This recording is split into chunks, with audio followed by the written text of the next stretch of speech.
Survivors and others in the greatest generation are being hit hard right now by the COVID pandemic. Our David Caltabiano introduces us to one veteran and Pearl Harbor survivor who shares a message of unity during this time. December 7th, 1941. 79 years ago today. You can't forget it. Japan, like its infamous Axis partners, struck first. Most of the men died in the water. Some of them made it to the shore, and some died on the beach. 2,403 Americans gone. I have all the memories. Then 19-year-old Jack Holder remembers taking cover in a sewage ditch in Hawaii as a Japanese fighter pilot spotted him and started shooting. I did say a little prayer. I said, God, don't let me die in this ditch. When we came out of the ditch, I seen devastation that I'll never forget. The Navy veteran fought in World War II's Battle of Midway, during a time, he says, when the country was united, bonded together against a common enemy. Now, nearly 80 years later,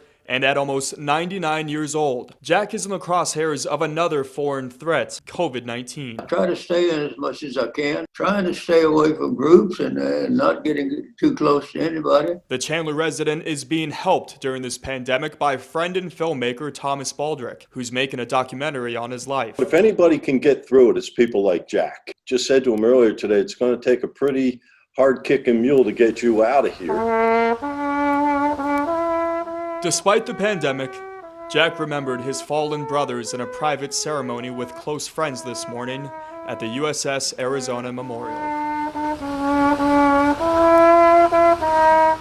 Some days, he says, it feels like he's still on that island, in that ditch, hiding for cover.